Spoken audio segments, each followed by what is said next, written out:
Well, hello, writers. Welcome to episode number 85 of How Do You Write? I'm Rachael Herron, and boy, am I glad to talk to you. I haven't talked to you like live and in person and in real time for a long time. I think the last 4 episodes have had no intro because I was traveling, and I'm at home.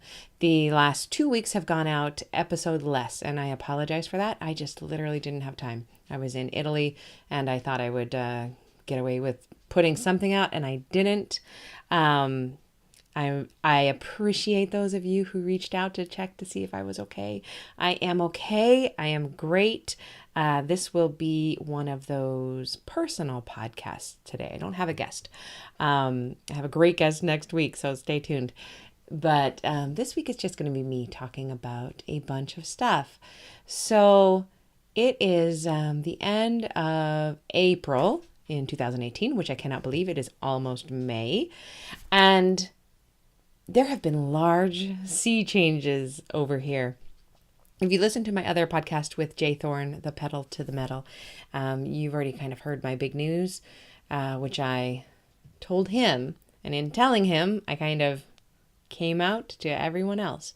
But I want to share it on this show, even though it might not be a good idea. Welcome to Rachel Land. Might not be a good idea. TM. I have a new thing I'm doing. It's big. It's big for me. It's not big for you. It's not going to be anything to do with your writing. It's very little to do with my writing, if anything. So I will not belabor the point. But I got sober on February 20th, right before I went to Barcelona, and then spent the next approximately 6 weeks traveling, which I have to tell you is not the ideal way to get sober. Did I know I needed to get sober? Not really. That's the thing. It's something I had been worried about for a long time, many, many years. However, I come from an alcoholic lineage. It is something that I've always been concerned about. Right about a year ago, when I was 44 or so, I patted myself on the back. I remember this. And thought, well, if you're not an alcoholic now, you're never going to be one. So, but it happened anyway. And it was a quick slide. These things happen in many different ways. For me, I drank too much for a long time when I quit my day job. And about more than 2 years ago now, just a little bit more than 2 years ago, I realized I could drink every day if I wanted to. And I did. I started consuming vaster and vaster quantities of alcohol. It's like this. I felt it. I actually felt it happen, which is why I know it happened 6 months before I quit drinking. Happened right around the time of my mother-in-law's death. I felt like this switch had been flipped, and I suddenly couldn't get enough of anything. It is actually, in fact, the time I started to journal a lot. I didn't know all these things were related. I'm only putting them together now. But I couldn't get enough of anything. I was pretty miserable. My entire brain was completely caught up in wondering when I could next drink, how I could remain sober looking, how I could keep it from people, how I could drink just enough so that I could wake up in the morning and do a good job at my job, do good writing. I was super high functioning. I'm still writing, publishing, etc., all of this stuff. But I wasn't grieving, and I think grief really flipped the switch for me. And then when a friend of mine died about 2.5 months ago, it's when I started to feel what I was doing. I was just trying to numb all emotions, and I was getting pretty good at it. And back in, I'm being very candid with you guys. This might be a bad idea. I am early in recovery. I'm sharing it with a lot of people, and no pressure. I actually don't feel pressure though, because the way I run and operate is kind of this crazy honesty anyway, and you know that about me if you listen to my show. So if I slip and relapse, you'll probably be the first to know. But anyway, so back to probably around November. So this was a few months after I really started going downhill. I started to journal in a real serious way, like every morning, 20 minutes. I was basically trying to do the morning pages, but on my computer. I would get up. So the first thing I would do, I would journal. And for months and months, every other day was, do I have a problem with alcohol? Am I an alcoholic? Because that's what non-alcoholics write about every day. Clue 1. But I gave myself all of those internet quizzes to see if I was an alcoholic. And unhelpfully, they do not tell you. The only person who could tell yourself that is you. But I gave myself a limit of alcohol. Of course, I'd done that in the past, and I'd blown past all of those things. I'll only have 2 glasses of wine tonight. I'll take a week off. I'll only drink a beer when Lala gets home. All of these rules that you put to yourself and you blow past. But I gave myself a real hard and fast limit. I think it was 9 drinks a week or something like that. Whatever the recommended, it was either 9 or 12, whatever the recommended safe amount was from my doctor, from my insurance company. I just figured it was a good thing because if I'm not an alcoholic, I won't have a problem sticking to that. And then I wrote down, if I do not stick to this time next month, I'll know I'm an alcoholic. And of course I ignored that. I wrote it down. I had to go searching for it in February after I had a real bad time, and found that and realized that no matter what restriction I put on myself, I could not drink. So I wrote the words on February 20th for the very first time, I am an alcoholic. And then I don't normally swear on this show, so sorry about this, but right under that I wrote fuck. And I was in a 12-step meeting about 3 hours later. And I do not speak for any 12-step meeting. I never will. I cannot. And I won't. But I got to tell you, 12-step meetings are the only way it's working for me. It feels like the change between night and day. It really does. I have 65 days sober as of today, clean and sober. And I am so much happier. It is so much easier to connect with people. I would not have believed this would happen so fast. I would never have thought this could work for me. And I have so much gratitude and so much joy and so much excitement. And I know that I run positive. I really do. Sometimes I run a little bit too positive. And I am on this pink cloud of happiness. But it just feels really good. I love waking up clear-headed in the morning. I love being able to connect with people, to look in their eyes and to make this connection without having in the back of my head this voice saying, am I slurring my words? Or if I haven't had any alcohol, when am I going to get some alcohol? Well, it's just so quiet and so peaceful. And that damn word serenity is pretty awesome.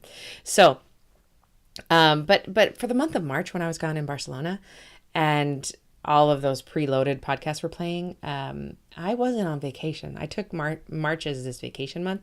I was really on like sobriety. I studied it. I ate it. I drank it. I invested myself in it. It was pretty freaking awesome. It was a great thing to be able to do, to spend that time. Like, I went to 3 meetings every day in Barcelona. I got to know Barcelona in a way that I never would have before. I took the bus and the train every day to all sorts of different parts of Barcelona to get to these English-speaking meetings. It was great. And I did very similar things in Italy, where I just got back on Sunday night. I've had my Venice retreat, writer's retreat, which was fantastic. I was terrified about doing it sober, even though last year I did it sober. I didn't drink. I said, and I believed, that I was avoiding drinking because I wanted to avoid a migraine, which was true. Drinking often triggers migraines for me. And I didn't want to get a migraine when I am the teacher in a foreign country. I really needed to be all together. But that's the thing. I really needed to be all together for these women last year. So I white knuckled it, no drinking. The very first thing I did on that last day was have a drink, I remember. So I didn't know how I was going to be able to handle Italy, which has always been a drinking place for me, this year. And it was just fantastic. It was so joyful. The retreat itself was insane. It was so good. The women who showed up, the 14 of them, were so awesome. It was such an honor to be with them and to write with them and to write next to them. We had such a good time doing our trips. we did this Row Venice one afternoon, which is a women-owned nonprofit company that takes you out in the larger gondola and teaches you how to row standing up and how to steer standing up on the back. And it was fantastic. We have great pictures from that.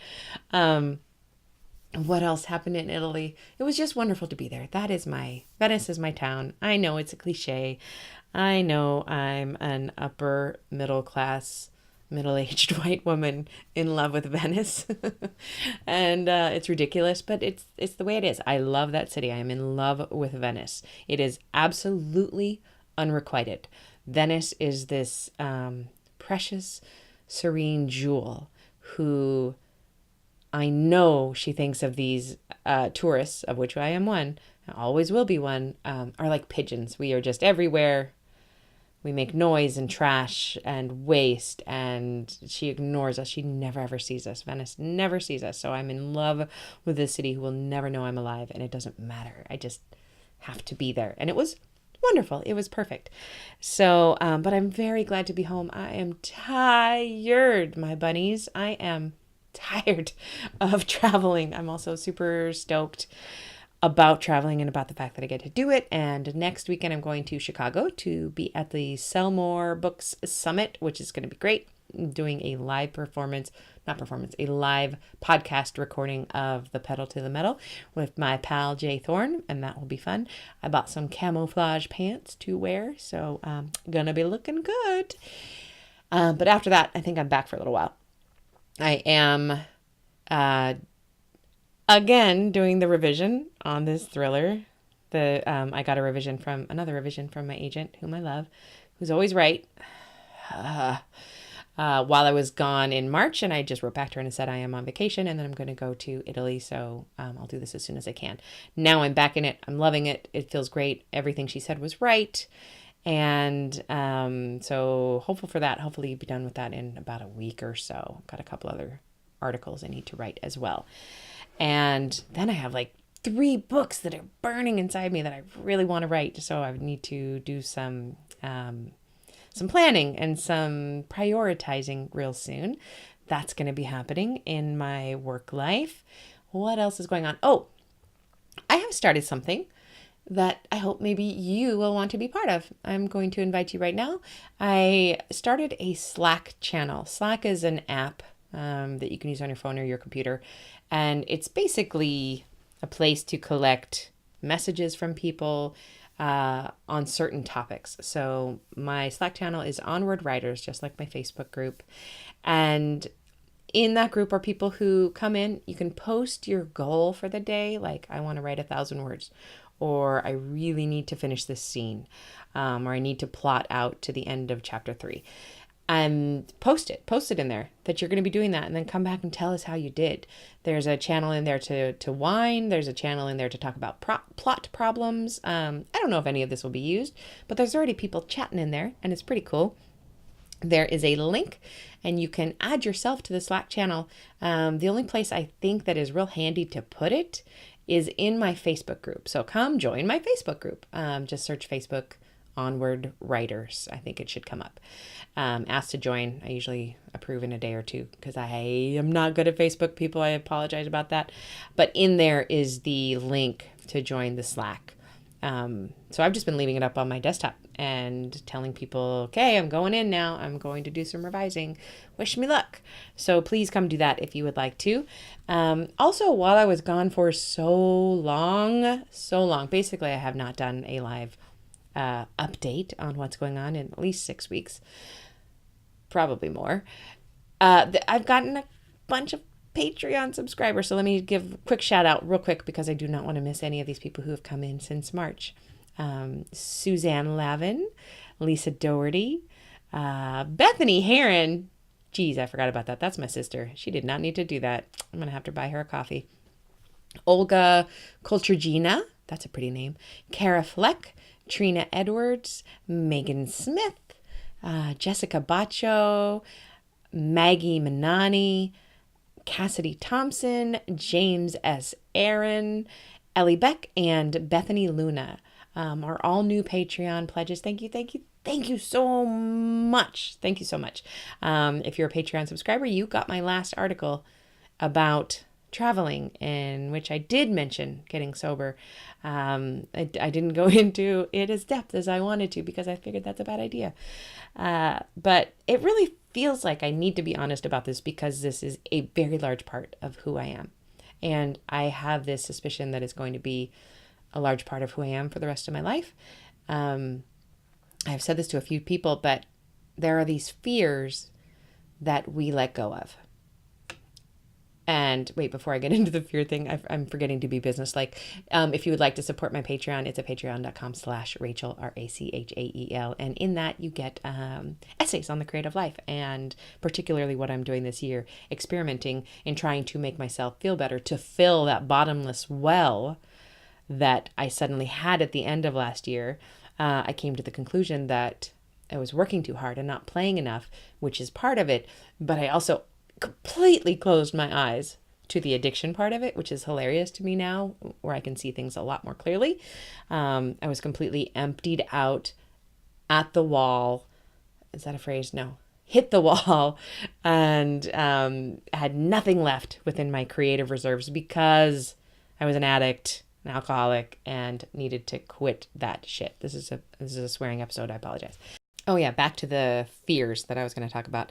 When my mom died, something happened to me that very day that I did not see coming. All of these fears were released that I didn't know I had, that if you had asked me, I would not have been able to articulate them. The day that she died, perhaps 2 hours after she died, I felt this relief. I understood that she would never fall and break a hip, that she would never get Alzheimer's, that I would never have to wonder with my sisters if we should put her in a home, that there were all of these bad things that couldn't happen anymore because she was dead. It was the worst case scenario. She's dead. These bad things can't happen to her. But it was still a sense of relief of this fear bullet that's been dodged. And I had the same reaction when I wrote those words, "I am an alcoholic." All of this fear fell away. It was the one thing I didn't want to happen. It was probably the thing I was most scared of and have been for 25 years. Something I've been very actively watching and concerned about for 25 years of drinking. I was like, yeah, I'm 45 now, so that's about right. And as soon as I admitted it, the worst had happened. I'm just a plain old average alcoholic. Like, the only thing I have to do now is not take the first drink. Every 24 hours, I make the decision not to drink today. I'm not going to take the first drink. If you don't take the first drink, you can't get drunk. It's not easy, but it is so simple. It is so simple.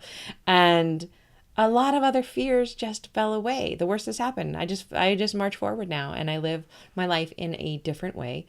It feels like a much more authentic and honest way, because I was spending a lot of time hiding a lot of crap from people that I love, and that's not okay. So I'm here. I'm happy. I'm very, very, very grateful. I'm very knowledgeable. I'm not very knowledgeable. I know very clearly that these are early days, 65 days. I'm a baby in sobriety. I could lose all this in an instant and pick up a drink. I could lose all of it. So there's a small part of me. I've always reacted well to accountability. So saying it out loud to you guys increases that accountability in my own head. I'm not tempted to drink, honestly. Today I'm not tempted to drink so far today. But perhaps if I am, the idea that you guys know, maybe it'll slow me down a little bit. I am not putting any weight on you guys, though.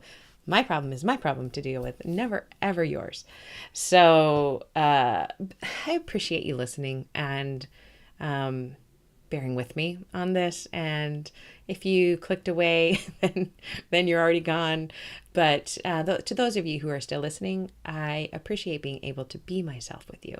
I feel like, and I actually know this is true, that I'm going to be a better writer because of this, that I'm going to be a better friend, I'm going to be a better wife, I'm going to be a better daughter, a better sister, probably a better eater of chocolate, and definitely a better drinker of coffee.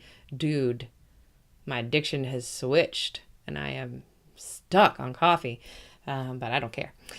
And I'm very excited to move forward into this new chapter of my life. So thank you for being there. Thank you for writing. Thank you for being someone who shares your own truth, whether that's through nonfiction or fiction. That's how we're sharing our truth. And I just want to thank you for being a part of my community of How Do You Write, of Onward Writers, of just being pals with Rachael. I cannot tell you how much it means to me, and I love that you're here. So send me an email, send me a Facebook message, a tweet. Yeah, that's what those are called. Anytime. I'm around and I appreciate you. So thanks for listening. And next week, you will enjoy the awesome interview with Tessa Dare. I know. Are you excited? So come back next week. It'll be up again. I'm back onto a regular schedule. Hopefully. We'll see. Okay. Take care, darlings, and get some writing done. Okay. Ciao.